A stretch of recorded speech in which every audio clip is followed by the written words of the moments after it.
My name is Annalisa, and I don't often come out from behind the microphone here on Accessible Art History for my long-form videos on Sundays. But with the new administration taking power in the United States, I couldn't be silent anymore, and I wanted to explain why. Donald Trump and his administration is seeking to eliminate diversity, equity, and inclusion in all facets of life here in America. But as an art historian and educator who is passionate about making sure that education and knowledge remain accessible to anyone who is curious, I have to take a stand. You cannot eliminate diversity, equity, and inclusion from the arts and history because they are an inherent part of our shared human story. I would like to show a few examples in this video and show you why it's important that we continue to fund these initiatives so that anyone who wants to learn about either their own past or the past of our shared culture is able to note that you can't erase the experiences of those who came before us and those who will come after us with a simple executive order. What that is saying is that their story doesn't matter. Our story doesn't matter. And I hope that you'll share your experiences in the comment below.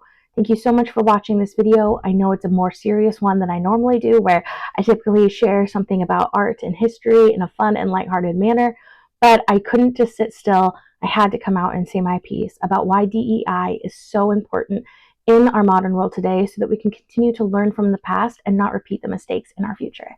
Thank you so much for watching. Now, I want to start off with something that most people have seen if they're on YouTube or watching the History Channel, is the change from using BC and AD to moving towards the language of BCE, or before Common Era, and Common Era, or CE. This is a move towards a more inclusive language because not every culture recognizes Christ as a religious or even historical figure. While we can't go back and change the years because that has been quite standardized for a long time, we can go through and change the way that we talk about it. And there are still some people that prefer to use BC and AD, and it doesn't mean that they're necessarily wrong. They're just not using the right language, in my opinion. I think that by using BCE and CE, we're making sure that we include cultures that don't use Christianity as their standard time measurement. For example, in Islam, they use Muhammad because that is their prophet, that is their main religious figure besides God. They don't recognize Jesus as the Son of God. Well, yes, he was a prophet, but we don't measure time using his lifespan. And so I think that's just one great example of how we can change the way we think about the world and understand that time is just a social construct, and there are different ways of measuring it for different people. Now, like I said, using Jesus as kind of our measure of time has become standard across the Western world.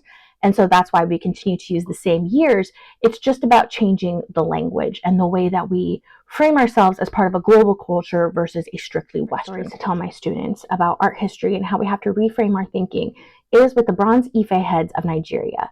They were made by the Yoruba people between the 12th and 13th centuries, and technically they were made of brass, but bronze heads sounds fancier, and so that's what people have just called them.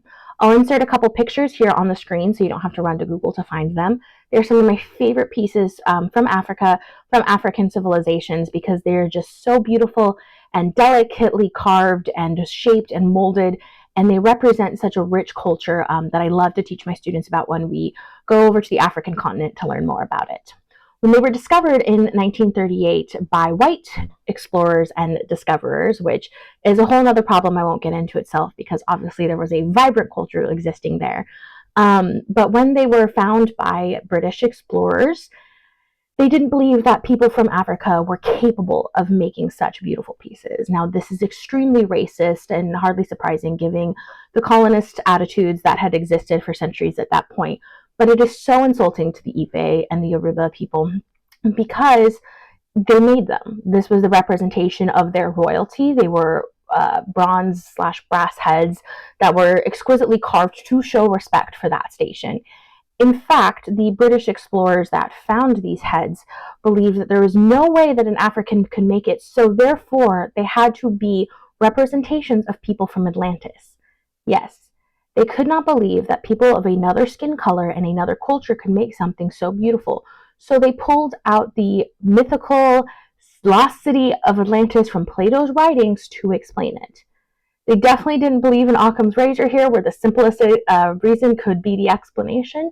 Instead, they just used their bias and their racism to make up this whole story. And that's just so sad because the Yoruba culture of Nigeria is rich and has its own amazing traditions, but yet these people wanted to put their own cultural biases and refuse to see it.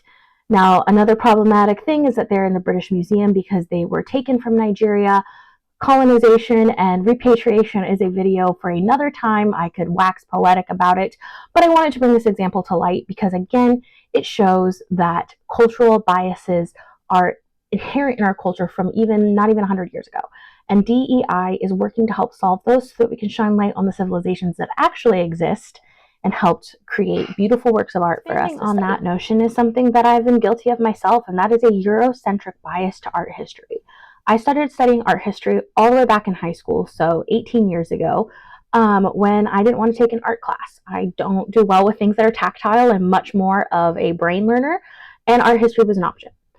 When I was taking that in the early 2000s, it was a very Eurocentric world. We learned about the Western canon from prehistoric art all the way up to the contemporary movements, with little bits of the global canon thrown in, African art, Chinese art, Japanese art, and that was just normal. I didn't necessarily understand how Eurocentric, white-centric that was.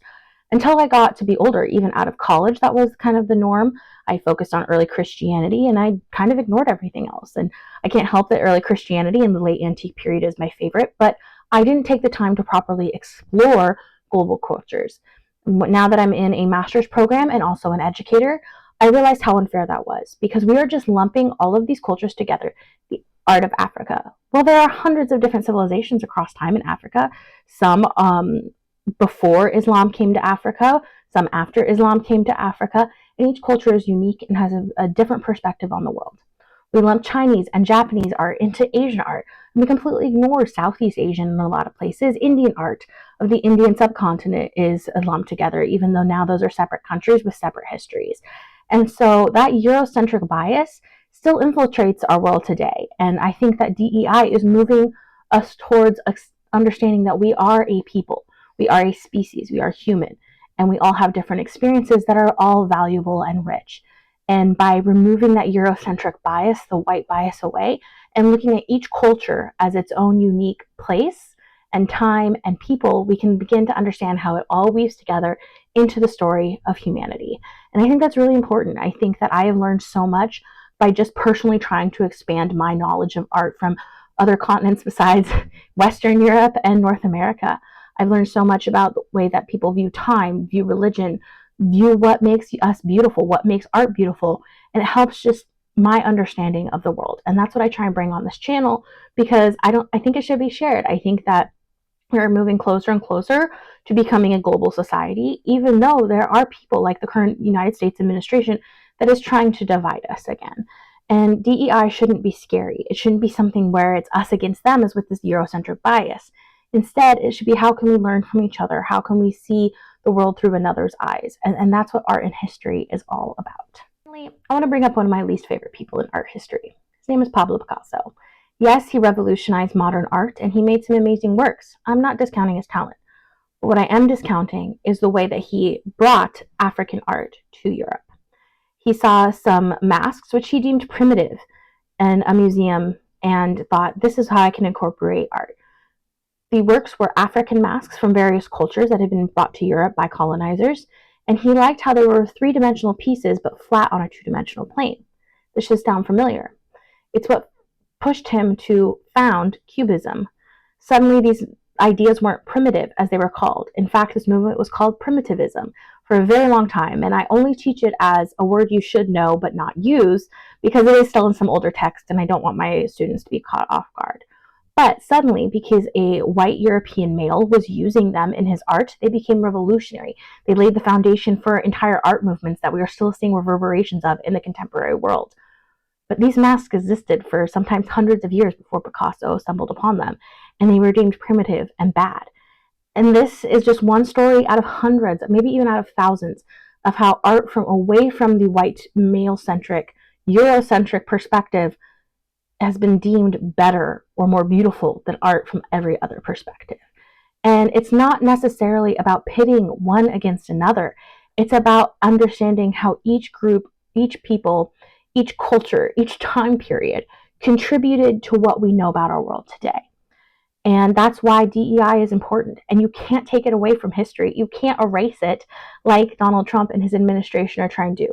How organizations like the National Gallery of Art and the Smithsonian are pulling back funding for those programs because of the federal governance. You can't do that, not because it's wrong, which it is, but because it already exists. It is inherent in our understanding of who we are as a species. And just signing a piece of paper and trying to make that go away isn't going to make it go away.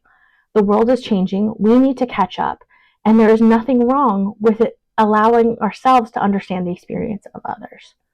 I hope this video was a great resource for you. I am clearly very passionate about this topic, and I commit that I will continue to try and show more of a global understanding on my channel. I work very hard. I don't do this for money. I do this because I love to learn and I love to spread my passion for art history with the world. And that's why I couldn't sit silent, because I truly believe in everything that I am saying, everything that I am sharing. I'm not saying that the white perspective is a bad perspective. I'm saying that other perspectives should be equal to that of the white perspective that has been so dominant for hundreds, for thousands of years. I hope you found this video to be a great refresher on what DEI is and how it is a central part to both art and history. And again, please leave your comments below. I'd love to open up a discussion about this. This is, a space for learning and for understanding others. Thank you so much for watching. If you liked this video and you want to learn more about art history across the world, please go ahead and hit subscribe. I would love to have you. And thank you for listening to my soapbox.